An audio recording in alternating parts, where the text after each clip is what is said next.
श्री कृष्ण परमात्मा को मेरी कोटि कोटि आत्म प्रणाम। अर्जुन जी को मेरी कोटि कोटि आत्म प्रणाम। वेद व्यास भगवान को मेरी कोटि कोटि आत्म प्रणाम। गणेश जी को कोटि कोटि आत्म प्रणाम।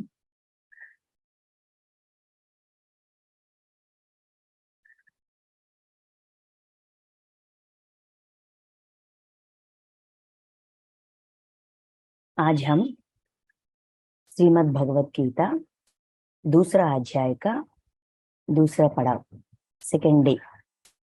पहले सेशन में हमने 10वीं श्लोक तक, मतलब अर्जुन जी का भावना और क्यों युद्ध नहीं करने, मैं क्यों युद्ध नहीं करूंगा, ऐसा उन्होंने अपना जो भी कारण था, युद्ध नहीं करने के पीछे उनका जो भी कारण था, वो कारण अर्जुन विषाद योग में अर्जुन जी ने कृष्ण भगवान को बता दिया था।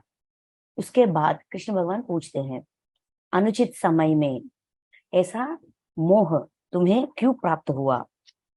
तुम ऐसा करने से ना ही कीर्ति प्राप्त होगी, ना ही स्वर्ग प्राप्त होगा, कुछ नहीं होगा। जो भी युद्ध ना करने से जो भी प्राप्त होगा, ये तुम समझ रहे हो, ऐसा कुछ नहीं प्राप्त होने वाला है, ऐसा कुछ भी प्राप्त नहीं होने वाला है।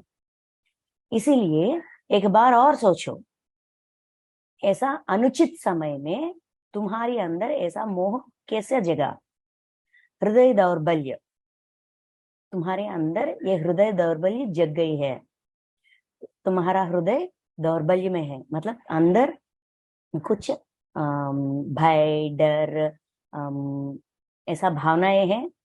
किस भावना की वजह से, कौन सी भावना की वजह से ऐसा मोह जग गई और तुम युद्ध करने के लिए मैं युद्ध नहीं करूंगा ऐसा कह रहे हो? एक बार और अपने अंदर जाकर सच करो, ढूंढो क्या है, कहाँ पे है गलती, कहाँ पे है दोष, कहाँ पे है, अपने अंदर जाकर ढूंढो, ऐसा संदेश दिया था।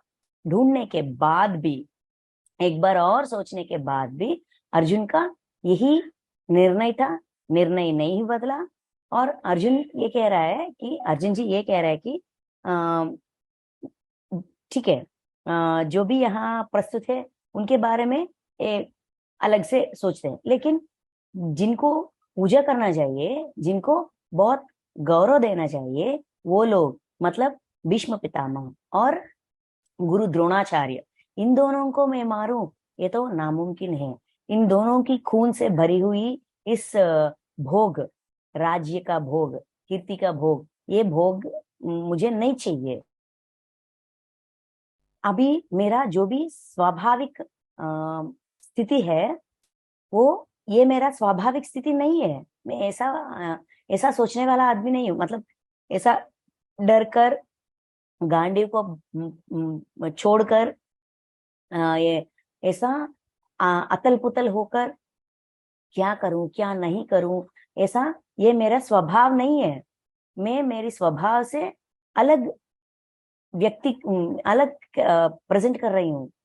मुझे कुछ समझ में नहीं आ रहा है, क्या करूं क्या नहीं करूं, मुझे कुछ समझ में नहीं आ रहा है। आप मेरे गुरु हो, मैं आपका शरणागत हूँ, शिष्य हूँ, शरणागत हूँ, मुझे सलाह दीजिए। ऐसा अर्जुन जी ने कृष्ण भगवान के आगे अपना स्थिति अपना स्थिति रखा और कह रहा है, ठीक है, मुझे मेरी समझ में तो कुछ नहीं आ रहा है और मैं सोच भी नहीं सकता हूँ। मेरा सोच भी सोचने की प्रयास कर रहा हूँ, लेकिन सोच नहीं कर पा रहा हूँ। मैं एक दुविधा में हूँ। अब बस आप मुझे समझा दीजिए, आप मुझे सलाह दीजिए, मैं आपका शिष्य हूँ, शरणागत हूँ। ऐसा कहकर अर्जुन जी मौन हो गए। अभी कृष्ण भगवान कह रहे हैं, यहां तक हमने डिस्कस किया था। अभी आगे क्या हो रहा है देखते हैं, ठीक है।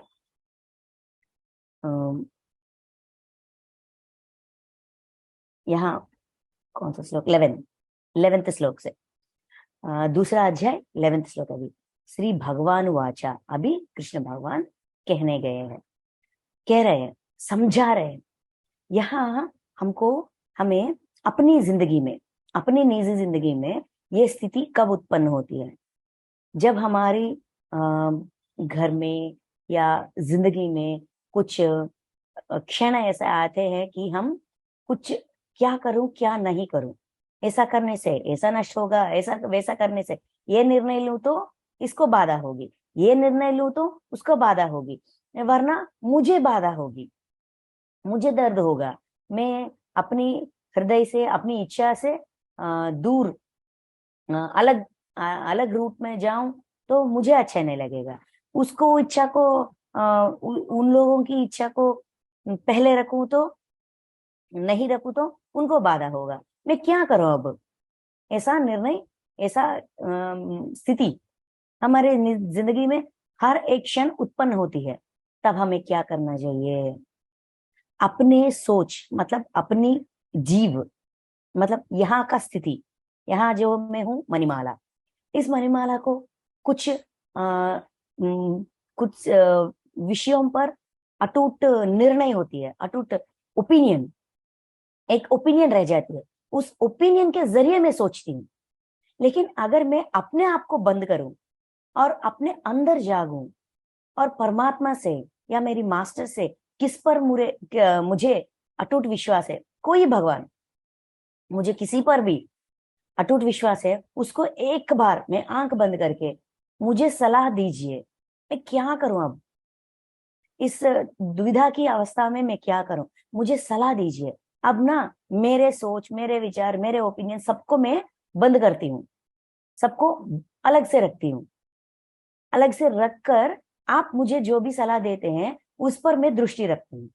ऐसा अगर मैं अपने आप को पीछे रखकर, मेरी इष्ट देवता जो भी हो, या मास्टर या गुरु जो भी हो, उनको आगे रखकर उनके सामने मेरा परिस्थिति में रखूं तो मुझे सलाह मिलेगी, जरूर मिलेगी।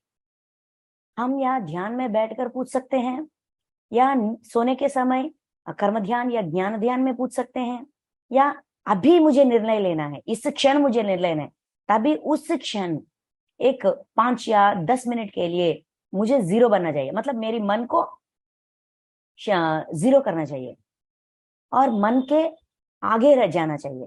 ध्यान, श्वास पे ध्यास रखेंगे और सोचेंगे तो जो यूनिवर्स या मास्टर्स या अपने गुरु या अपनी देवता जिसको हम मानते हैं, वो सलाह देने के लिए हमेशा सिद्ध रहते हैं, हमारे पास ही रहते हैं, हमेशा हमारे पास रहते हैं।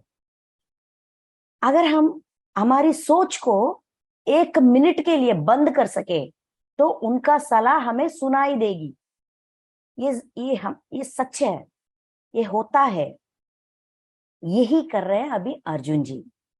जब उनका मन का सोच विचार को बंद करके, बस पूरी तरह से बंद करके, अब मैं कुछ नहीं करूंगा, सोचूंगा भी नहीं, आप जो कहेंगे मैं वो करूंगा, ऐसा शरणागति, मतलब अपने आप को बंद करना, अपने मन का, अपने बुद्धि का, अपने हृदय का, अपने बुद्धि का, और मैं ये हूं, मैं ठीक हूं, मैं हमेशा सच हूं, ऐसा सोच को अगर हम बंद करेंगे और शांत हो जाएंगे, पूरी तरह से, बाहर से नहीं अंदर से भी शांत हो जाएंगे, 5-10 मिनट या 3-4 मिनट के लिए श्वास पे ध्यान रखेंगे तो उस स्थिति, जो भी परिस्थिति हमको डिस्टर्ब कर रही है, जो भी परिस्थिति हमको डिस्टर्ब कर रही है, वो 1 मिनट के लिए जीरो बन जाती है। तब हम अपने हृदय से, मतलब अपनी निर्वाणमय स्थिति से, अपनी 7th बॉडी से, जो हमारी आजू बाजू के मास्टर्स है, हमेशा मास्टर्स हमारे पास ही रहते हैं, सलाह देने हैं या हमेशा सिद्ध रहते हैं, वो मास्टर्स का सलाह जो भी हो हमको सुनाई देगा। सुनने के बाद निर्णय फिर हमारे हाथ में ही होगी, बस सलाह सुनने के लिए जीरो बनना चाहिए, अंदर से और बाहर से। इसी को समाधि स्थिति बोलते हैं। अभी अर्जुन का वही स्थिति है। उस स्थिति में अभी कृष्ण भगवान अपनी सलाह देने के लिए आगे बढ़ते हैं और देते हैं। क्या पूछते हैं, कैसे, कितना प्यार से समझाते हैं, सच का कैसे अपने आगे रखते हैं। क्या विश्व का सच है, क्या एक व्यक्ति का सच है, क्या जीव का सच है, क्या जीवात्मा का सच है, ये सब कुछ अपने सामने, अर्जुन के सामने रखते हैं। देखिए 11th श्लोक। श्री भगवान बोले, हे अर्जुन, तू ना शोक करने योग्य मनुष्यों के लिए शोक करता है और पंडितों के से वचनों को कहता है, परंतु जिनके प्राण चले गए हैं उनके लिए और जिनके प्राण नहीं गए हैं उनके लिए भी पंडित जन शोक नहीं करते। ये श्लोक बहुत कॉमन है। अशोचन नानुशोषन्ति पंडिताः, ऐसा कंप्लीट होती है ये श्लोक। मतलब जो पंडित जन होते हैं, पंडित मतलब ज्ञानी, पंडित मतलब हमारा ब्राह्मण पंडित नहीं, पंडित की मतलब है ज्ञानी। ज्ञानी जैसा बात कर रहे हो, पंडित जैसा बात कर रहे हो, ऐसा करेंगे तो नरक में जाएंगे, ऐसा करेंगे ये तो पाप है, ये तो कुलनाश है, ये ऐसा है, ये वैसा है, ऐसा पंडितों जैसा बात कर रहे हो। लेकिन एक बात तुम भूल रहे हो कि एक ही पंडित पंडित जन जो जिंदा है उनके लिए ना ही विचार करते हैं, जो मर गए हैं मतलब इस शरीर को छोड़कर चले गए हो उनके लिए भी वो शोषित नहीं होते, उनके लिए भी वो क्या कहते हैं, शोक नहीं करते, शोक नहीं करते। मतलब ज्ञानी को एक्सक्यूज मी,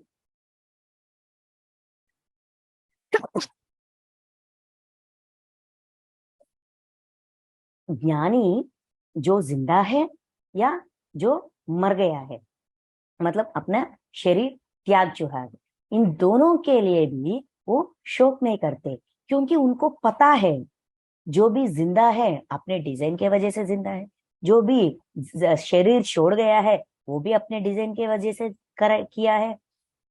उसका जो भी प्रणालिका, उसका जो भी डिजाइन था उसके प्रति ही सब कुछ हो रहा है। इसका मतलब ये नहीं कि वो उसकी अंदर करुणा नहीं है।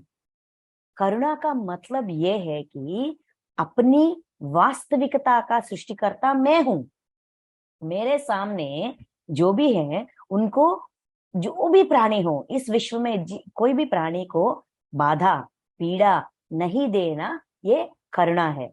उतना ही नहीं, सबको एक समान देखना, मैं अलग वो अलग,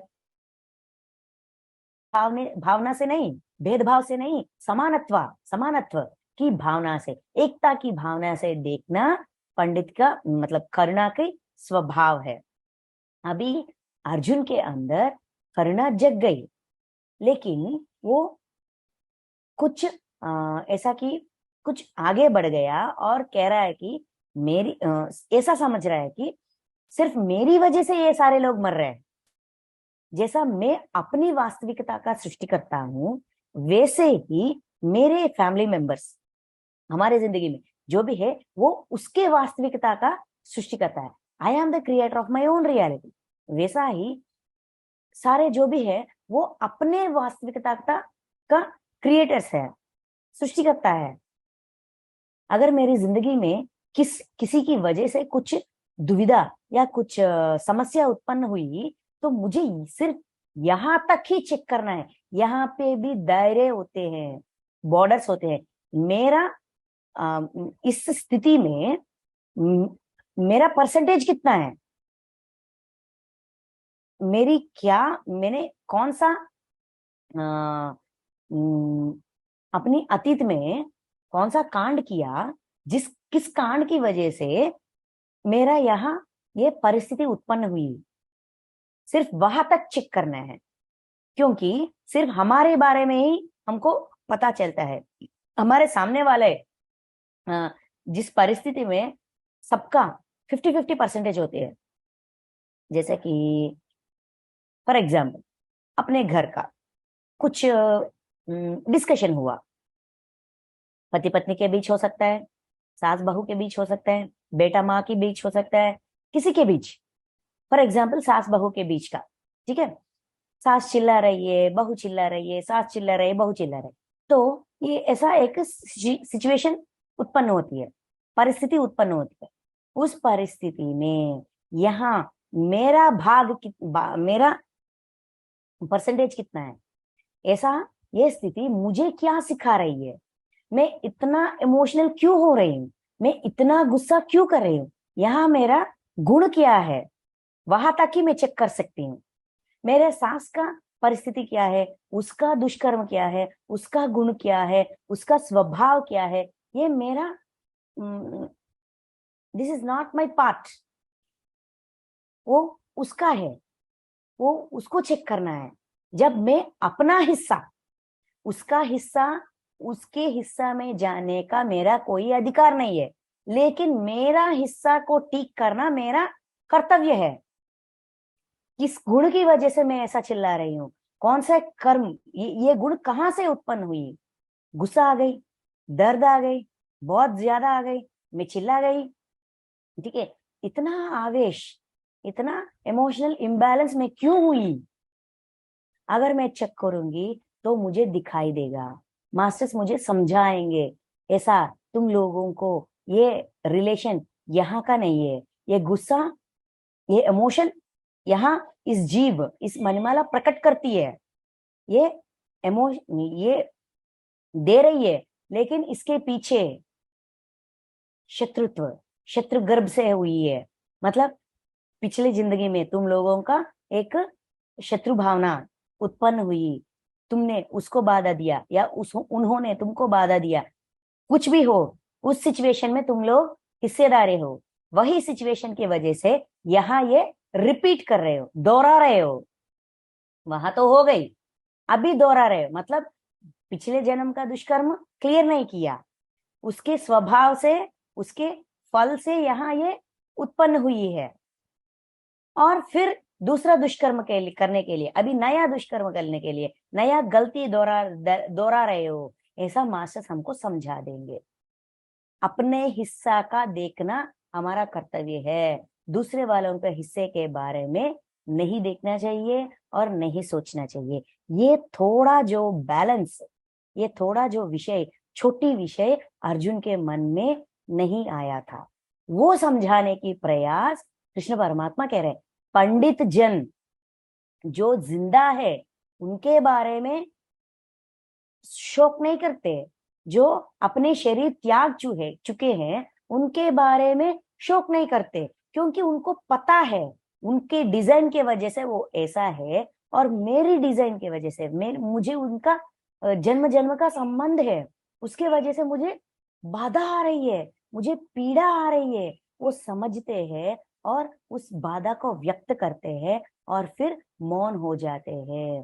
तुम पंडितों जैसे बात कर रहे हो, लेकिन पंडित ऐसे नहीं करते, मतलब ज्ञानी, यहाँ पंडित का मतलब है ज्ञानी, ना ही हमारा ब्राह्मण पंडित, ऐसा नहीं, ठीक है। और पहले सेंटेंस, फर्स्ट सेंटेंस देखिए, शोक करने योग्य मनुष्य के लिए शोक करता है, शोक करने योग्य नहीं है। यहाँ हमें सोचना चाहिए किसके लिए शोक करना है, कौन सा व्यक्ति शोक करने की योग्य है, कौन शोक करने अयोग्य है। शोक करने योग्य मनुष्यों के लिए शोक करता है, ना शोक करने योग्य। देखिए, तू ना शोक करने योग्य मनुष्यों के लिए शोक करता है, मतलब हमें ये समझना चाहिए किन के लिए शोक करना है और किन के लिए शोक नहीं करना है। जो धर्म में है, जो धर्म के मार्ग में है, जो हिंसा कर रहे हैं या जो अहिंसा कर रहे हैं, जो अधर्म में है, इसका विभाग कर रहे हैं यहाँ। अगर ऐसा हम सोचे तो अब इस जिंदगी में ध्यान में आने के बाद हम अपना ही उदाहरण लेते हैं, क्योंकि हमें अपनी जिंदगी में बदलाव लाना है ना। तो अपनी जिंदगी का सच को देखते हैं। हम ध्यान में आने से पहले मांसाहारी थे। किसके बारे में मुझे नहीं पता, मेरे बारे में मैं बताती हूँ। ध्यान में आने से पहले मैं मांसाहारी थी, ध्यान में आने के बाद मैं शाकाहारी बन गई। मतलब ध्यान में आने से पहले मैं अधर्मी थी, ध्यान में आने के बाद मैं धर्मी बन गई। लेकिन परमात्मा मुझे एक ही दृष्टि से देख रहे हैं। ये मेरी बच्ची अब तक उनको नहीं पता था, वो अज्ञान में थी। ये हिंसा है, ये ज्ञान उसको नहीं था। ध्यान में आने के बाद ये ज्ञान उसको प्राप्त हो गई।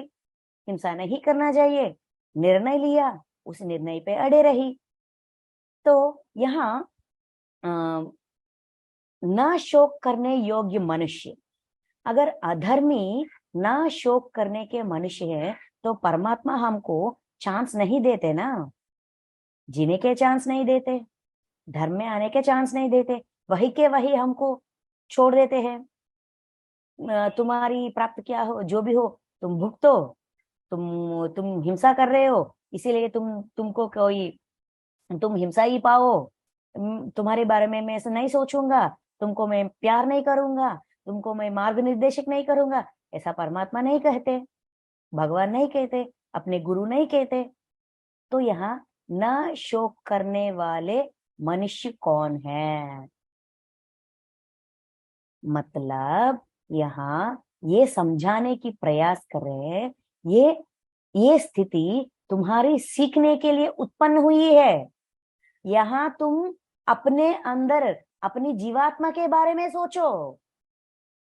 अपनी जीवात्मा ये निर्णय लेकर आई है कि मुझे सीखना है, मुझे हिंसा से अहिंसा तक जाना है।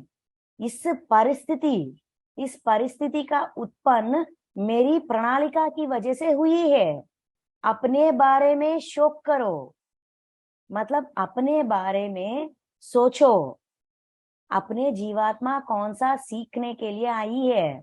क्योंकि वो लोग यहाँ कुरुक्षेत्र संग्राम में जो भी खड़े हुए हैं, ये सारे लक्ष्य, बहुत सारे जन, कुछ लैक्स ऑफ पीपल वहां खड़े हैं, वो अपने डिजाइन की वजह से खड़े हैं। दुर्योधन को एक ये सीखना है कि मोह, मुझे जो भी प्राप्त होना है, जो भी प्राप्त करना है, उसके लिए मैं किसी भी हद तक जाऊं, वो प्राप्त करने के लिए जो भी चाहिए मैं करूं। ऐसा करते करते करते करते मोह क्या है, मोह की लाभ और नष्ट क्या है, वो सीखने के लिए वो यहाँ खड़ा है। तुम क्या सीखने के लिए यहाँ खड़ा हो, वो देखो। शोक करने वाला हम खुद है। अपने बारे में सोचकर, अपने डिजाइन, अपने जीवात्मा का डिजाइन, अपने आत्मा में जो भी गुण है, वहां बदलाव लाने के लिए, आत्मा का उद्धार, खुद के उद्धार, अपने खुद का उद्धार करने के लिए तुम यहाँ खड़े हो। अपनी आत्मा तुम्हें क्या समझा रही है, अपनी जीवात्मा कौन सा प्रारब्ध कर्म लेकर आई है, वो कर्म को ज्ञान में बदलना, उस प्रारब्ध कर्म को ज्ञान में बदलने के लिए तुम यहाँ खड़े हो।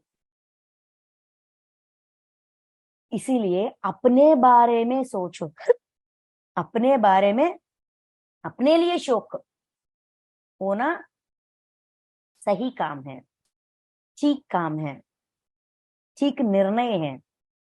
उनके बारे में, अपने सामने वालों के बारे में कैसा सोच होना चाहिए, अच्छा ये उनका डिजाइन है, इसीलिए वो ऐसा बर्ताव कर रहा है। इस बर्ताव करते करते वो सीख रहा है, ऐसा अनाप शनाप बोलने से फिर वो वापस अपनी जिंदगी में आएगी और मुझे वो भुगत कर, ऐसा बात सुनकर, वो दर्द को समझकर वापस मैं किसी के बारे में ऐसा अनाप शनाप नहीं बोलूंगा। ऐसा वो सीख रहा है। उनका सीख उनका इच्छा, मेरी सीख मेरे इच्छा। तो यहाँ ना शोक करने वाला कौन? हमारे सामने जो भी खड़ा है उनके बारे में शोक नहीं करने का, अपने बारे में शोक करने का। अपने डिजाइन क्या है उसके बारे में सोचो, तब तुम्हें समझ में आएगा ये कैसा होगा, ये कैसा मुमकिन है। ये मैं अलग हूं, मेरे जीवात्मा अलग है, मेरे आत्मा अलग है, उसमें कुछ डिजाइन है, उसमें कुछ प्लानिंग है, उसमें कुछ सीखने का, अपनी जन्म का प्रणालिका, मतलब क्या कहते हैं, जन्म कारण क्या है, मुझे कैसा पता होगा, ये कैसे पता होगा? ऐसा क्वेश्चन आएगी ना। ऐसा हमारा गुरु या हमारे परमात्मा हमको समझाएंगे तो हमको ऐसा क्वेश्चन आएगी ना। तो अर्जुन अर्जुन ने क्या कहा, मैं शरणागत हूँ, मैं शिष्य हूँ, मुझे समझा दीजिए, ऐसा कह रहा है ना। तो अर्जुन ऐसा देख रहा है, मतलब अर्जुन की फेस में समझ, ऐसा कहने, जो कृष्ण परमात्मा कहते हैं वो सुनते हैं और समझने की प्रयास करते हैं। प्रयास करने के बाद ऐसा क्वेश्चन आती है, आखिरी में उसका फेस का एक्सप्रेशन चेंज होते हैं, क्वेश्चन मार्क जैसा। तब नेक्स्ट श्लोक में उसका समाधान देते हैं। ये कैसा मुमकिन होगा? ये कैसा मुमकिन है? वो सारे लोग ना शोक करने वाले लोग हैं, मैं खुद के बारे में शोक करूं, खुद के डिजाइन क्या है उस पर गौर करूं, ये कैसा होगा? मैं अलग हूं, मेरी आत्मा अलग है, मेरी जीवात्मा अलग है। ये कुछ समझ में आ रहा है और समझ में नहीं आ रहा है, क्या करूं क्या करूं, ऐसा अर्जुन का स्व थिंकिंग था। तभी और कहते हैं, और आगे बढ़ते हैं, नेक्स्ट ट्वेल्थ श्लोक। ना तो ऐसा ही है कि मैं किसी काल में नहीं था या तू नहीं था, अथवा ये राजा लोग नहीं थे, और ना ऐसा ही है कि इससे आगे हम सब नहीं रहेंगे। अभी ये समझा रहे हैं कि तुम्हें ऐसा लग रहा है कि यही जन्म है, यही जिंदगी है, और इसी जिंदगी में हम मर जाएंगे तो और जिंदगी नहीं होगा। वो लोग, देखिए, काल मतलब समय, ऐसा समय नहीं है कि तुम नहीं हो, मैं नहीं हूं, ये सारे राजाएं नहीं है, ऐसा नहीं है। ये सारे राजा, तुम, मैं, सब लोग, मतलब हम हमारे अतीत में, मतलब वर्तमान में हैं, पिछले वाले कल में हैं, और आगे वाले कल में भी हम रहेंगे।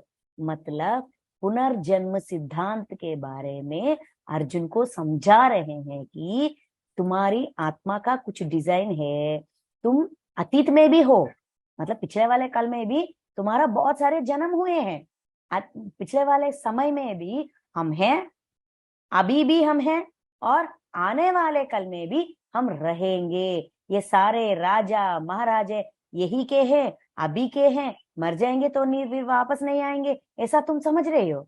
इसीलिए तुमको ऐसा लग रहा है ये सारे लोग को मर जाएंगे तो मेरी वजह से मर जाएंगे, तो फैमिलीज, बच्चे, ये सब कुछ, कुलनाशक, स्त्री दूषित हो जाएंगे, जो भी मर गए उनको पिंड प्रदान, ये सब गौरव नहीं मिलेगा। ये सब कुछ तुम इसीलिए सोच रहे हो क्योंकि मर जाएंगे तो फिर वापस नहीं आएंगे। अभी जो है वही सच है, ये काल, ये समय अभी जो बीत रही है वही सच है, ये तुम्हारा भ्रम है। सच ये है कि अतीत भी है, समय, वहां का समय भी जिंदा है, यहाँ का समय भी जिंदा है, आने वाला का समय भी जिंदा है। हम इस टाइमलाइन में हैं, इसीलिए इस टाइमलाइन के पीछे जो भी है वो पिछले वाला कल है। हम इस टाइमलाइन में हैं, इसीलिए हमारे लिए जो आने वाला कल है वो आने वाला कल है, भविष्य है। ये वर्तमान है, भूत, भविष्य, वर्तमान। ये वो भूतकाल है, ये वर्तमान काल है, वो भविष्य काल है। समय का ये बांटा गया है। बस ये यहाँ जो भी राजा महाराजा, तुम, मैं, यहाँ जो भी हम प्रस्तुत हैं वो भूतकाल में भी है, हम वहां भी थी और भविष्य में भी रहेंगे। समझने की प्रयास करो। मैं जो भी समझा रही हूं वो समझने की प्रयास करो अर्जुन। देखिए, ना तो ऐसा है कि ऐसा ही है, ऐसा ही है, बस ऐसा ही है कि मैं किसी काल में नहीं था। मैं मतलब कृष्ण परमात्मा किसी काल में भी, किसी काल मतलब तीनों काल, भूत भविष्य और वर्तमान, किसी काल में भी नहीं थी, नहीं था, या हूं नहीं, या तू नहीं था, मैं नहीं था या तू नहीं था, अथवा ये राजा लोग नहीं थे। ये राजा लोग यहाँ जो भी मर रहे, तुम्हारे हाथ में मर जाएंगे और ये सब कुछ हो जाएगा, तुम सोच रहे हो ना अर्जुन, ये लोग नहीं था। और ना ऐसा है कि इससे आगे हम सब नहीं रहेंगे। तेलुगु में ऐसा कहते हैं, नीवु गानी नेनु गानी ई राजुलंदरु गानी लेनी समयमे लेदु। हम सब लोग हैं, हम सारे काल में, तीनों काल में हैं, भूत भविष्य वर्तमान सारे कालों में नहीं है, हम हैं। तुम ऐसा ना सोचो कि हम नहीं हैं। और आगे कैसे समझाते हैं, देखिए कितना प्यार से समझाते हैं अर्जुन को। सच्चाई को समझाने की भी एक तरीका होती है, वो तरीका सिखा रहे हैं। पहले अर्जुन को ये समझा रहे हैं, तुम पंडित जैसा बात, मतलब ज्ञानी जैसा बात कर रहे हो, लेकिन तुम उतना ज्ञानी नहीं हो। अब तक तुम्हारे अंदर जो भी ज्ञान है वो समाज का सिखाया गया ज्ञान है, लेकिन विश्व का सत्य, विश्व का तत्व, आत्म का तत्व, समय का तत्व अलग है। वो अलग से बने हैं, वो उसका ज्ञान, वो सच का ज्ञान, सच्चाई का ज्ञान अभी तक तुमको नहीं पता चला। इसीलिए अपने हृदय का, मतलब ऐसा समझा रहे हैं कि अपने अंदर जो भी हमने अब तक जो सीखा है वही सच है, ऐसा हम मानते हैं। लेकिन जो ज्ञान प्राप्त करना चाहते हैं वो हमेशा, जो भी, जिसने भी जो भी कहा, वेमन पद्य में ऐसा होते हैं, विनदगु नव्वरु चेप्पिन विनिनंतने वेगिरि पड़का। वेमन एक ज्ञानी है, वो श्लोक लिखते हैं, ऐसा पद्य पद्य लिखते हैं, चार चार लाइन का पद्य लिखते हैं। उस पद्य के जरिए वो सारा विश्व का ज्ञान हमको सिखाते हैं। मतलब पत्री सर भी कहते हैं, विनदगु नव्वरु चेप्पिन विनिनंतने वेगिरि पड़का। जो भी कहता है हमारे सामने, हम ये कम, मुझसे कम ज्ञानी है, ये मुझसे ज्यादा ज्ञानी है, इसको क्या पता, उसको क्या पता, ऐसा सोच विचार को तोड़ देना चाहिए। ऐसे दायरों को जो हमने बनाया उसको तोड़ देना चाहिए, खुल के सोचना चाहिए पूरे तरह से। जो भी कहे वो हमारे लिए कहता है, उसका वो कितना ज्ञानी है हमको नहीं पता, वो जन्म परंपरा में हमसे आगे है या हमसे पीछे है हमको नहीं पता। इसीलिए सबका बात सुनना चाहिए। पत्री सर ये यही कहते हैं कि सुनो, जो भी कहते हैं सुनो, सुनने के बाद अपनी कॉमन सेंस से उसका विश्लेषण करो, विचार करो, कितना सच है, कितना असच है, कितने ये मतलब धर्म है कि नहीं, ये हिंसा है या अहिंसा है, ये कितना हमारे लिए, उनके लिए वो उनके परिस्थिति या उनके स्थिति के अनुसार उसका सलाह उसके लिए काम कर सकता है, लेकिन हमारी परिस्थिति के अनुसार कितना उपयोग होगा वो भी सोचना चाहिए, पूरी तरह सोचना चाहिए। सोचने के बाद एक प्रयास करना चाहिए कि ये मुमकिन है कि नहीं, प्रयास करने के बाद तब निर्णय लेना चाहिए, तब उस पर अटूट रहना चाहिए कि ठीक है, मैं मानता हूं, मैं करूंगा, मैं अड़े रहूंगा, तब निर्णय लेना चाहिए। सुनना, सोच विचार करना पूरी तरह से, कितने बार चाहिए उतने बार सोच विचार करना, फिर निर्णय लेने का, ऐसा कहते हैं ना। वैसे ही हमें अगर ज्ञान प्राप्त करना है तो अब तक जो भी हमारे अंदर ज्ञान हमने सीखा, उस ज्ञान को, वो भी सच है, और जो भी यहाँ कह रहे हैं उसको भी मानने के लिए ये दायरे को टूट देना चाहिए, ब्रेक करना चाहिए, सारे बॉर्डर्स को ब्रेक कर खुलकर सुनना चाहिए, खुलकर विचार करना चाहिए, फिर निर्णय लेना चाहिए। इसीलिए इस प्रकार एक एक स्टेप, एक एक पॉइंट, इस अध्याय जो भी है, दूसरा अध्याय सांख्य योग, ये सांख्य योग बहुत इंपॉर्टेंट है, और इसीलिए इसको संक्षिप्त भगवत गीता कहते हैं। एक एक पॉइंट जो भी सच है, एक एक पॉइंट धीरे धीरे से एक प्रोसेस में, विधि विधान, स्टेप बाय स्टेप प्रोसेस समझाने की प्रयास करते हैं। एक बार नहीं, मैं कह रहा हूं तुम सुनो, ये ही ठीक है, ये ही सच है, तुम मानो, ऐसा उन पर दबाव नहीं डालते, बहुत प्यार से समझाते हैं अर्जुन जी को कृष्ण भगवान। ठीक है, पहले ये बताया कि तुम पंडितों के बार, पंडित की तरह मतलब ज्ञानी की तरह बात कर रहे हो, लेकिन ज्ञानी ऐसा नहीं करते। किसके लिए सोच विचार करना चाहिए, किसके लिए शोक करना चाहिए, उसके लिए तुम शोक नहीं कर रहे हो, जिसके लिए शोक नहीं करना चाहिए उसके लिए शोक कर रहे हो। ऐसा 2 पॉइंट्स बता दिया। अभी तीसरा पॉइंट, समय। ये जो सारे लोग, तुम, मैं, ये सारे राजा इसी काल का है, तुम समझ रहे नहीं, हम सारे काल में है, तीनों काल में है, भूत भविष्य वर्तमान तीनों काल में है। तीसरा पॉइंट है, ठीक है। और चौथा क्या कहते हैं, 13th, जैसे जीवात्मा, जीवात्मा की इस देह में बालक बाल बालकपन, जवानी और वृद्धावस्था होती है, वैसे ही अन्य शरीर की, अन्य अन्य शरीर की प्राप्ति होती है, उस विषय में धीर पुरुष मोहित नहीं होता। तीसरी, चौथी बात ये क्या समझा रहे हैं कि आ, ये ना, इस श्लोक को भौतिक मतलब भौतिक विषय में समझने की प्रयास करते हैं, और आध्यात्मिक विषय में भी समझने की प्रयास करते हैं। यहाँ एक और सच का पर्दाफाश किया था, क्या है कि जैसे कि एक मनुष्य जीवात्मा, यहाँ जीवात्मा का प्रस्तुत हुआ, मतलब तुम जो भी जीव यहाँ, जो भी शरीर यहाँ दिख रहा है, तुम वही, ये शरीर ही अर्जुन समझ रहे हो, इस शरीर के अंदर जीवात्मा है, इस जीवात्मा की वजह से ही हम जीवित हैं। देखिए, शरीर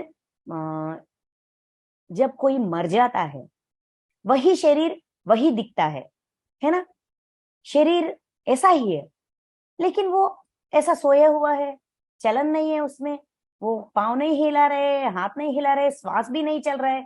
तो क्या हुआ, क्या बदलाव आई कि जब वो जिंदा था वो वही शरीर था, जब वो मर गया तभी वही शरीर है। तो इसमें क्या अलग सा हुआ कि वो अचेत है, कोई चलन नहीं है उसके, उसके अंदर कोई मूवमेंट्स नहीं है। क्या बदलाव आई, जब तक जिंदा है, शरीर के अंदर जीवात्मा है, जब जीवात्मा शरीर से बाहर चले जाती है, शरीर शव हो जाती है, शिव शव। जब जीवात्मा अंदर होती है जिंदा, जीवात्मा बाहर चले जाती है तो मृत्यु। उस जीवात्मा के बारे में अभी बता रहे हैं। ये जीवात्मा जो भी तुम्हारी अंदर है, वो जब तक वो होती है तब तक हम जिंदा हैं। उस जीवात्मा का दशा होती है, जैसी दशा, जब जब हम जिंदा होते, जब एक इस जन्म का एग्जाम्पल लेते हैं, इस जन्म में हम बचपन, हम हमारी जिंदगी में बचपना था, चाइल्डहुड थी, यवना यौवन की दशा थी, जवानी, सॉरी, जवानी की दशा थी, यंग स्टेज, चाइल्डहुड, मतलब टीनेज, उसके बाद मिडिल एज, उसके बाद ओल्ड एज, उसके बाद मृत्यु। ऐसा 5 दशा होती है ना। वैसे ही शरीर को जैसा 5 दशा होती है, जो शरीर जो जन्म लेता है, बचपना, चाइल्डहुड मतलब शैशव, शिशु, शिशु की स्थिति, फिर बालक की स्थिति, फिर जवानी की स्थिति, फिर क्या कहते हैं, मिडिल एज, वृद्ध, ऐसा स्थिति होती है शरीर को। वैसा ही जीवात्मा को भी ये स्थिति होती है। हमारी आत्मा जब परमात्मा से अलग होकर आती है, उस आत्मा जीवात्माओं को भेजती है, कारण लोकों में भेजते है। आत्मा हमेशा महाकारण लोकों में रहती है, नीचे नहीं आती, कारण लोकों में नहीं आती, जीवात्मा को भेजती है। जीवात्मा के जरिए ज्ञान प्राप्त करते करते आत्मा का स्थिति बदलती है। आत्मा में 5 स्थिति होती है, शैशवात्मा, बाल्यात्मा, यौवनात्मा, प्रौढ़ात्मा, वृद्धात्मा। आत्मा का स्थिति, जब आत्मा शैशवात्मा में की स्थिति में होती है, बहुत अधर्म करती है, बहुत हिंसा में होती है, क्योंकि उसको पता नहीं है, पूरी तरह से पता नहीं है क्या करना है क्या नहीं करना है। जो मन में आई, जो इच्छा आई वो करती है। जैसा शरीर का दशा होती है, वैसा ही आत्मा का भी दशा होती है। उस दशा की वजह से उस वो दशा किस पर निर्भर है? अपनी ज्ञान पर निर्भर है। पूरा ज्ञान नहीं है, पूरी तरह अज्ञानी है तो शैशवात्मा है, थोड़ा थोड़ा थोड़ा सीख रहा है तो बाल्यात्मा है, और जो सीख रहा है वो उसको इम्प्लीमेंट कर रहा है, मतलब आचरण में रख रहा है, तो यवनात्मा है। शैशवात्मा, बाल्यात्मा, यवनात्मा, जवानी, जवान आत्मा, फिर वृद्धात्मा, मतलब जो भी उन्होंने आचरण में रखा, जो भी ज्ञान प्राप्त किया इतने सारे जन्मों में, वो आचरण में रखकर और ज्ञानी बन गया, और वो जो भी ज्ञान सीखा है वो सबको बांटने की प्रयास करता है, यवना, प्रौढ़ात्मा। उसके बाद वृद्धात्मा, पूरा बांटना, पूरा ज्ञान सिखाना सिखाना सिखाना सिखाना। और जो भी पिछले वाले, मतलब जब आत्मा का शैशवात्मा, बाल्यात्मा, यवनामा, ये स्थितियां थी, उस स्थितियां में बहुत सारे कर्म किया है, अच्छे और बुरे दोनों कर्म है, मतलब कर्म चक्र, संचित कर्म का अकाउंट है हमारा। जो भी कर्म का अकाउंट हमने खोला वो पूरी तरह से बंद नहीं किया, जीरो नहीं किया, बैलेंस शीट अभी बैलेंस नहीं हुआ। वो पूरी तरह से बैलेंस करने के लिए पूरा इतने सारे जन्मों का अकाउंट को जीरो करने के लिए वृद्धात्मा की स्थिति में हम पूरे समाज की उपयोग के लिए ही जीते हैं। जो भी ज्ञान हमने इतने जन्मों में प्राप्त किया, पूरा ज्ञान बांटकर और नए कर्म नहीं करने का, उस अवेयरनेस में रहने का स्थिति है वृद्धात्मा। आत्मा वृद्ध बन जाती है, पूरा ज्ञान है उसके अंदर, क्या करना है क्या नहीं करना है। ये आत्माओं का स्थिति है, आत्मा का 5 स्थिति है, उसके बारे में अभी कह रहा है। मतलब 4th पॉइंट, कृष्ण का परमात्मा ने 4, अब तक 3 पॉइंट किया, कहा गया था ना, अभी 4th पॉइंट ये है कि तुम जीवात्मा हो। इस जीवात्मा का इस जन्म का नाम है अर्जुन। इस जीवात्मा ने पिछले बहुत जन्म लिए गए हैं और बहुत जन्म लेने वाली है। इस जन्म में जैसे कि ये राजा महाराजा, तुम में सब कुछ यहाँ प्रस्तुत है, हमको पिछले वाले जन्म भी है, हमने लिया है और आगे भी लेंगे। इसीलिए ये इस सोच के वजह से, मैं मारूंगा तो वो मर जाएंगे, उनका जिंदगी खत्म, खत्म मतलब खत्म, पूरी तरह से खत्म, ऐसा नहीं सोचने का। क्योंकि ये शरीर को होती है मृत्यु का प्राप्ति हो। जन्म परंपरा के बारे में समझाने की प्रयास कर रहे हैं इस श्लोक में 13। जैसे जीवात्मा की इस देह में बालकपन, जवानी और वृद्धावस्था होती है, वैसे ही अन्य शरीर की प्राप्ति भी होती है। मतलब जब ये शरीर त्यागती है, दूसरा शरीर लेकर आती है। आते हैं जाते हैं, आते हैं जाते हैं। तो यही फर्स्ट एंड लास्ट ऐसा नहीं सोचने का। इस सोच से तुम अपने आप को दुखी मत बनाओ। विचार में, शोक में न चले जाओ, विषाद में नहीं चले जाने का, क्योंकि सिर्फ यही शरीर नहीं है। ये शरीर छोड़ने के बाद नए शरीर लेकर आते हैं। उस विषय में धीर पुरुष, यहाँ पुरुष की मतलब सिर्फ आदमी है, औरत नहीं है, ऐसा नहीं है। पूरे भगवत गीता में पुरुष पुरुष पुरुष कहकर शब्द आती है। यहाँ पुरुष की मतलब आत्मा, धीर आत्मा। जिसको ये सच का पता है वो धीर है, सच को नहीं पता तो वो अबल है, धीर नहीं है। जब तक हमको नहीं पता हम भी डरते थे, मृत्यु से डरते थे, रोग से डरते थे, समस्या से डरते थे। लेकिन जब हमको ये पता चला, हम सब ध्यान करते हैं मतलब हमको ये सच तो पता है कि शरीर जीवात्मा दोनों हैं।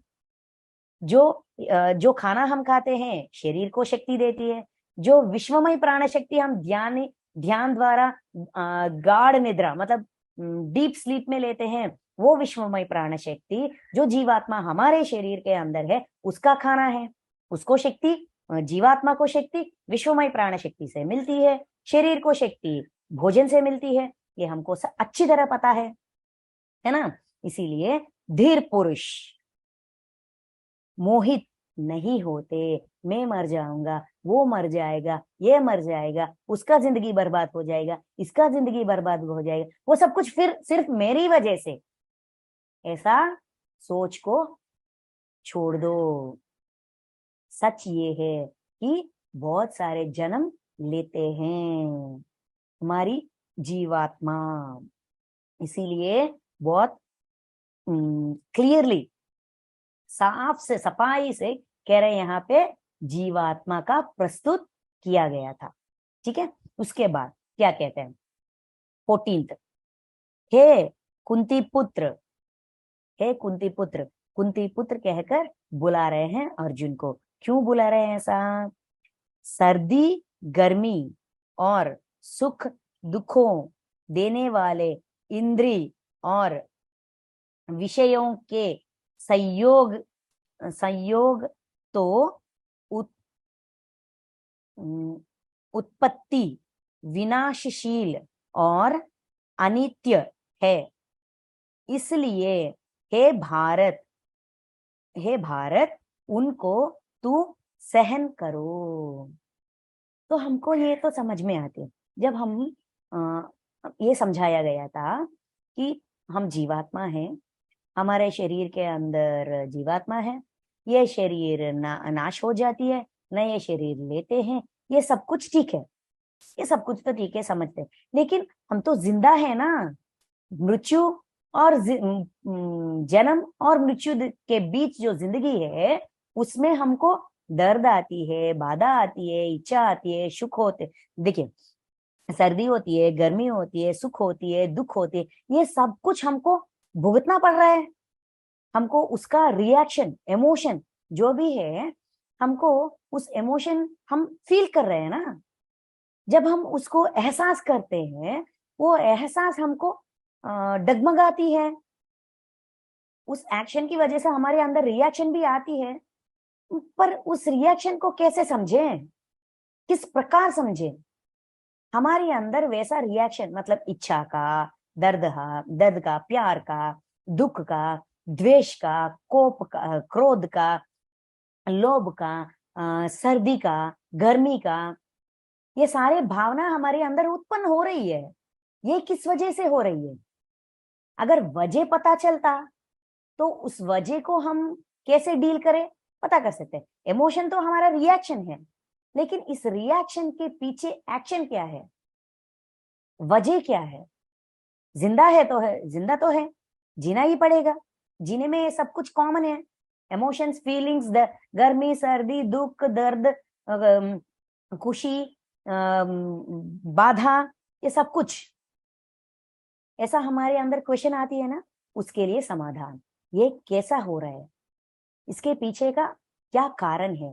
इंद्रिय और विषय, देखिए, इंद्रिय और विषयों के संयोग के वजह से उत्पन्न होते हैं। इंद्रिय मतलब हमारे पंचेंद्रिय, पंच ज्ञानेंद्रिय और पंच कर्मेंद्रिय। पंच ज्ञानेंद्रिय मतलब सेंस ऑर्गन्स, आइस मतलब आंख, मुंह, नो टंग, नाक, नोस, कान, ईयर्स, और स्किन, हमारी चमड़ी, स्किन।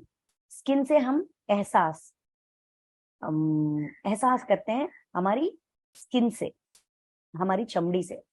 इस स्किन की वजह से ना हमारी हमको गर्मी या ठंडाहट ऐसा महसूस होती है। कोई हमारे सामने, हम आंख बंद करके ध्यान करते हैं, कोई हमारे सामने चले जाते हैं, हमको पता चलता, कैसे पता चलता? स्किन की एहसास की वजह से, है ना। सुनाई देना, देखना, एहसास, स्मेल को एहसास करना, नाक, और रुचि, टेस्ट को एहसास करना हमारी टंग की, जीभ, जीभ की गुण है। जो भी ये पांच ज्ञानेंद्रिय लेते हैं, उसका रिएक्शन हमारी कर्मेंद्रिय मतलब हाथ, पांव, ये सब कुछ देते हैं। ये ज्ञानेंद्रिय और कर्मेंद्रिय मिलकर इंद्रिय है। और मन, इस पूरा 11 है, 5 और 1, ये पूरा इंफॉर्मेशन लेकर वो क्या करना है डिसाइड करके रिएक्शन देने वाला कौन है? Head office. हमारी इंद्री का हेड ऑफिस कौन है? मन है।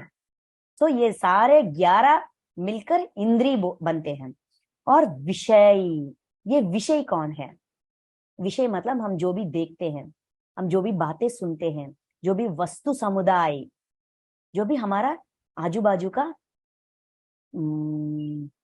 परिस्थिति, हमारी घर, कारोबार, रिलेशंस, फैमिली मेंबर्स, फ्रेंड्स, सब कुछ विषय है। ये विषय ऐसा है कि मैग्नेट जैसे होते हैं। सारे विषय को अगर हम मैग्नेट जैसा समझे, मैग्नेट को हिंदी में क्या बोलते हैं मुझे नहीं पता, मैग्नेट जैसे समझे तो हमारा इंद्रिय आयरन जैसा है। ये हमेशा मैग्नेट के तरफ खींची चले जाते हैं, खींचे चले जाते हैं। फॉर एग्जाम्पल, हम बाजार में जा रहे थे, हम औरत है तो ये हमको अच्छी तरह समझ में आए, ऐसा एग्जाम्पल है। जा रहे हैं तो किस शॉप्स में ऐसे बाहर मैनिक्विन में कपड़े लगाते हैं ना, जब हम देखते हैं ना, वैसा हम जा रहे हैं, पाँव जा रहे हैं, लेकिन आंख क्या कर रही है? देख रही है। देखकर अरे अरे ये ड्रेस तो बहुत अच्छी है, ये साड़ी बहुत अच्छी है, खरीदूं क्या, कौन सा मटेरियल है, कितना दाम होगा, ऐसा हमारा सोच चलती है। मतलब आंख देख रही है, मन, ये जो आंख ने देखा वो इंफॉर्मेशन किसको दिया? मन को दिया। और मन क्या कर रही है? उस पर सोच विचार कर रही है। पांव क्या कर रहे हैं? वो तो चल रहे हैं, किस जो भी जिसका काम है वो कर रहे हैं। ये सारे इंद्रिय जो भी जिसका काम है वो कर रहे हैं। उसके बाद इन सारे इंद्रियों को किसने एक्टिवेट किया? इन सारे इंद्रियों को, आंख को किसने एक्टिवेट किया? मन को किसने एक्टिवेट किया? विषय, ड्रेस, विषय ऐसा मैग्नेट है, विषय ऐसा मैग्नेट है जो, इसीलिए विषय को मैग्नेट जैसा कंपेयर किया। ऐसा बस हमारी समझ में आया इसीलिए, ठीक है। ये विषय हमको खींचते हैं, अपने आप अपने पास खींचते हैं। विषय मैग्नेट है, इंद्रिय आयरन है, लोह, ये हमेशा अट्रैक्ट हो जाते हैं।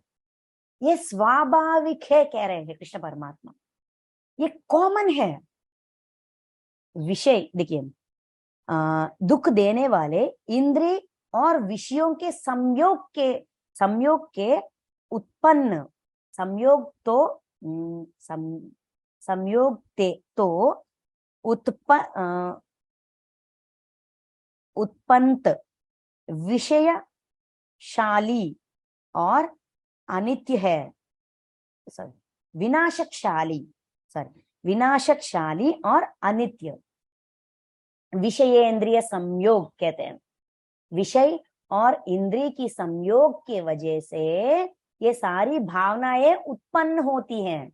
और ये भावना हमेशा ऐसा ही रहता है, ऐसा भी नहीं है। देखिए, विनाशकशाली, ये भावना विनाशक है, मतलब वो ऐसा रहता है इस समय, मतलब इस टाइम में, इस टाइमलाइन में, कौन सा समय, 9:16 सुबह का 9:16, इस क्षण में जो भी भावना मेरी अंदर उत्पन्न हुई, यही भावना 9:17 में हो, ये मुमकिन नहीं है ना, बदलती है।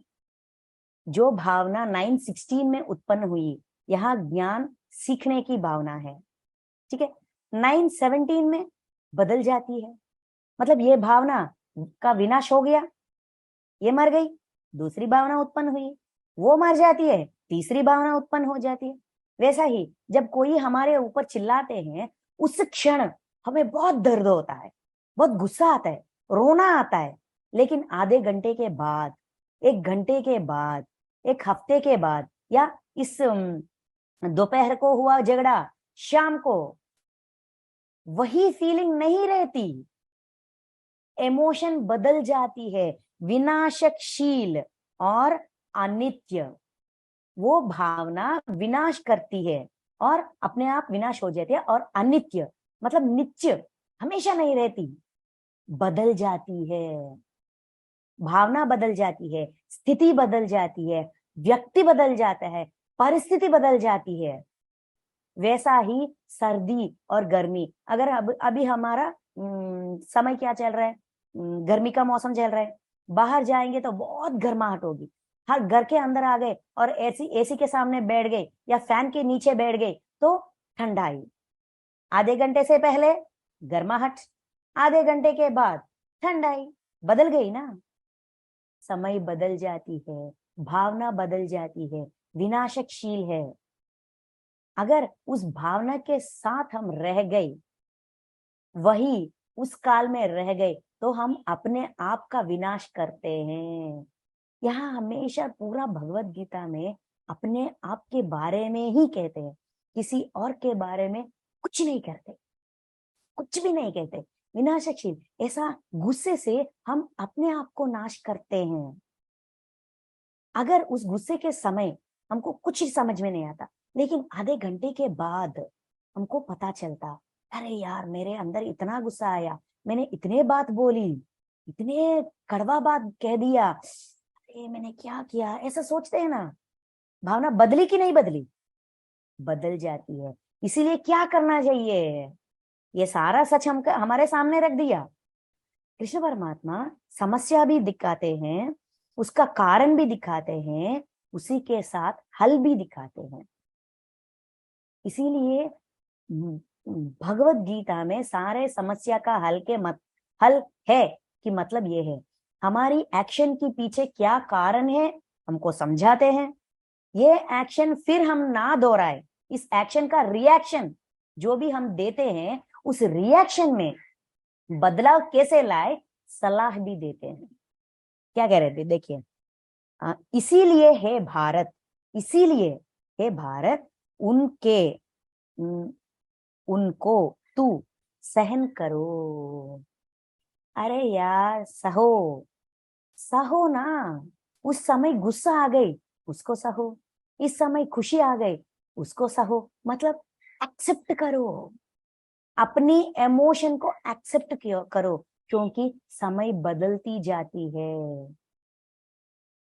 यही भावना हमेशा नहीं रहती, भावना बदलती जाती है, समय बदलती जाती है, तुम क्यों वहां पे रहो, उस समय जो भी भावनाएं हैं उसको सहो,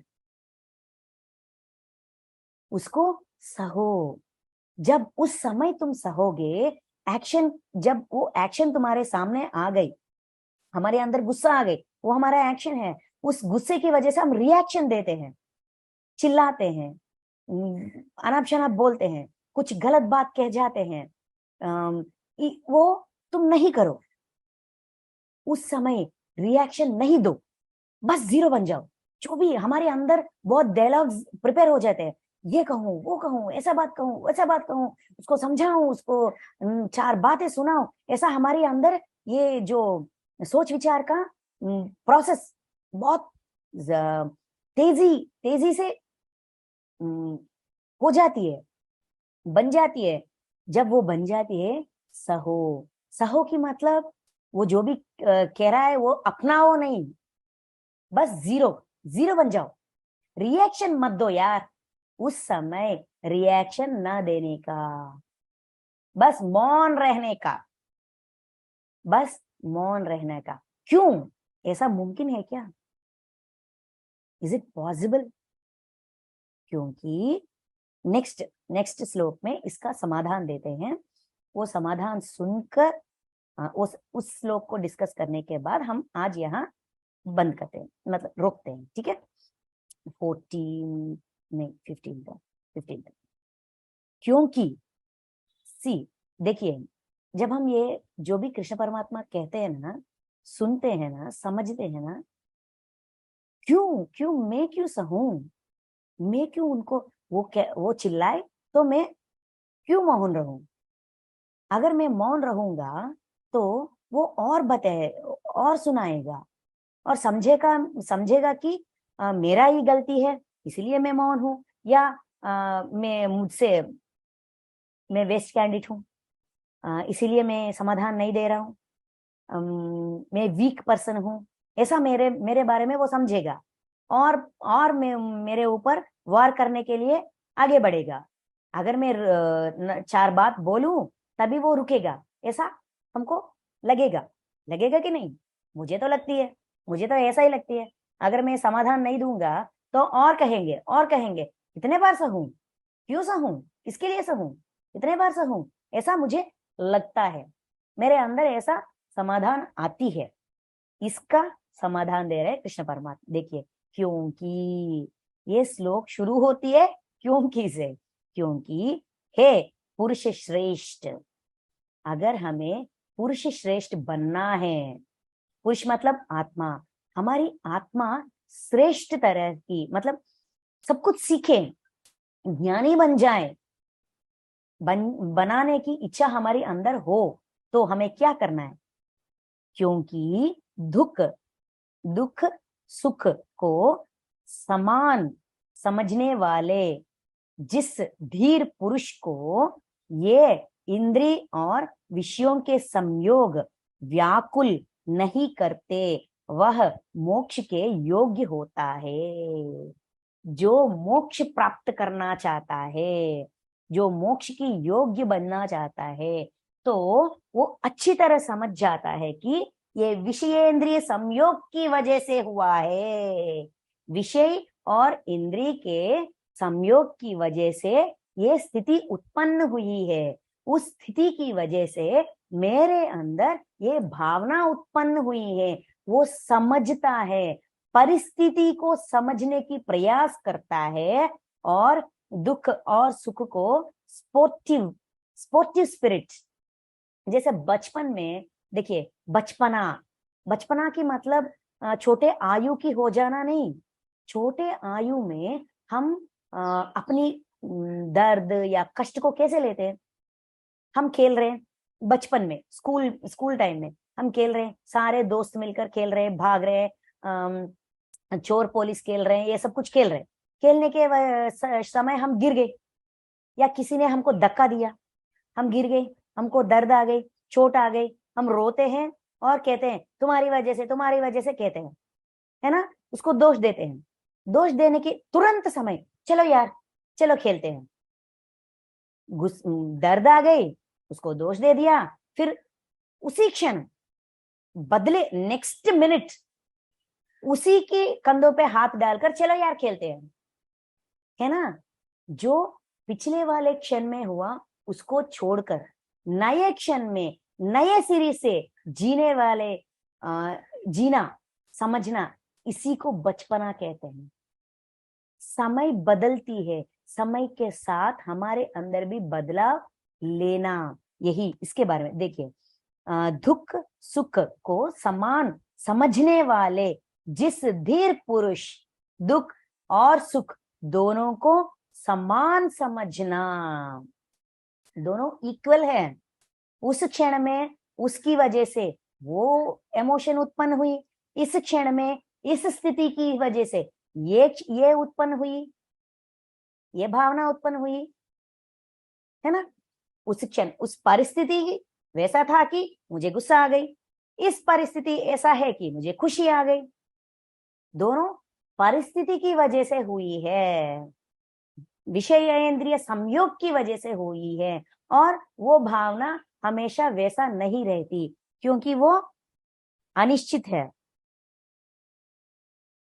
अनित्य, अनित्य है, हमेशा नहीं रहती भावना, भावना बदलती है, समय बदलती है। इसीलिए तुम भी बदलो, इसीलिए सहो, उस समय सहो, क्योंकि उसके बाद भावना बदल जाती है, वो स्थिति नहीं रहती, वो गुस्सा नहीं रहती, वो समय नहीं रहती, समय बदलती रहती है। समय के साथ हमको भी बदलाव, हम भी बदल जाते हैं।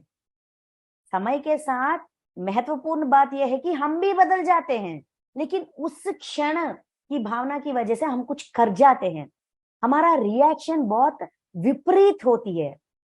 अगर उस विपरीत रिएक्शन की वजह से, उस विपरीत रिएक्शन की वजह से हम उसका रिजल्ट भी फिर हमें ही भोगना पड़ता है। क्यों ऐसे कर्म करो कि फिर भोगना पड़े? पिछले वाले जन्मों का कर्म अभी हम भोगते रहे, भोग रहे हैं, भोगत रहे हैं। अगर अब हम कुछ करें उसका फल भी हमें भविष्य में भोगना ही पड़ेगा, भुगतना ही पड़ेगा, है ना। भविष्य में हम सुख हो, मोक्ष प्राप्त हो, धीर पुरुष मतलब आत्मा ज्ञानी बन जाए, धीर बन जाए, उसको मोक्ष मिले, तो स्थिति को समझकर सहो, मौन रहो उस समय, स्पोर्टी स्पिरिट से, बच्चों की तरह। अगर हम अपने परिस्थितियों को देखते, समझते, समय को समझते, परिस्थिति को समझते, अपनी अंदर की भावनाओं को समझते, तो हम रिएक्शन नहीं देंगे, जरूर नहीं देंगे। ये मैंने ट्राई किया, मेरी जिंदगी में ये हो तो फल मैं इंप्लीमेंट कर सकी। लेकिन ये तो कहती हूँ, मुंह से बाहर नहीं आ रहा है, लेकिन अंदर गुस्से की वजह से डायलॉग्स भी हो रहे हैं, जो मैं ऐसा समझना, ऐसा समाधान देती हूँ, ऐसा कहना चाहिए, वैसा कहना चाहिए, ये सारे सोच विचार तो जारी है। ये तो कम नहीं हुई, ये तो बंद नहीं हुई, लेकिन थोड़ा थोड़ा थोड़ा थोड़ा कम हो रही है। प्रयास करने से, प्रैक्टिस करने से, आचरण में रखने से, ये सारे बात जो कृष्ण परमात्मा ने अभी तक अर्जुन को समझाया, पंडितों के जरिए, मतलब ज्ञानी बनना है, सच्चाई को समझो। सच्चाई ये है कि शोक ना करने वाले के बारे के लिए तुम शोक करे हो, शोक का भावना एहसास करे, अपने बारे में समझो, सोचो। पहली उसूल ये बताया। उसके बाद ये क्या बताया कि जो जिंदा है, पंडित मतलब ज्ञानी जो जिंदा है और जो मर गए उनके बारे में वो शोक नहीं करते, क्योंकि उनका सच्चाई का पता है। सच्चाई ये है कि समय, समय के बारे में बताया, तीसरी बात समय के बारे में बताया, और चौथी बात पुनर्जन्म सिद्धांत के बारे में बताया, और पांचवी बात ये बताया कि सहो, क्योंकि समय ऐसा नहीं रहती, समय बदलती है, परिस्थिति बदलती है, भावना बदलती है, सब कुछ बदल जाती है। लेकिन जो उस समय में हमने रिएक्शन दिया, वो कर्म जो हमने किया, इन सब विषयेंद्रिय संयोग की वजह से जो कर्म हमने किया, मतलब जो काम हमने किया, उसका फल तो ऐसा ही रह जाते हैं। वो काम ऐसा ही रह जाती है, वो फल भी ऐसा ही रह जाते हैं, वो फल हमें भुगतना ही पड़ेगा। इसीलिए जो बदलती है उसके साथ अपने आप को मौन रहकर समझने की प्रयास करने का। मौन रहे, उस मौन रहने की समय हमें क्या करना चाहिए? इस परिस्थिति क्यों उत्पन्न हुई, इस परिस्थिति मुझे क्या सिखाना चाहती है, इस परिस्थिति किसकी वजह से उत्पन्न हुई, मेरी कर्मों की वजह से, या आगे सामने वालों की गुणों की वजह से, या मेरी गुणों की वजह से, किस किस कारण की वजह से यह समय उत्पन्न हुई। ऐसा अगर हम समझने की, मौन रहकर परिस्थिति को समझने की प्रयास करेंगे तो सब कुछ बदल जाएगा, और दुख और सुख को एक समान देख सकेंगे, और मोक्ष के योग्य बन जाएंगे। ये सारे परिस्थिति उसको डिस्टर्ब नहीं करेगा। जो धीर पुरुष है उसको डिस्टर्ब नहीं करे। देखिए देखिए, संयोग व्याकुल नहीं करते, विषयेंद्रिय संयोग इस धीर पुरुष को व्याकुल नहीं करते, वो डिस्टर्ब नहीं होता, वो इमोशनल नहीं बन जाता, वो उस इमोशन को समझने की प्रयास करता। इसीलिए वो मोक्ष के योग्य बन जाते हैं। मोक्ष का मतलब विडुदला, रिलीज, अपने आप को अपनी भावनाओं से विमुक्त करना, मुक्त करना। मोक्ष की मतलब मुक्त, किससे मुक्त? अपनी भावनाओं से, अपनी करतूतों से, अपने कर्मों से, अपनी बंधनों से अपने आप का मुक्ति पाना। मरने के बाद आने वाले को मोक्ष नहीं कहते।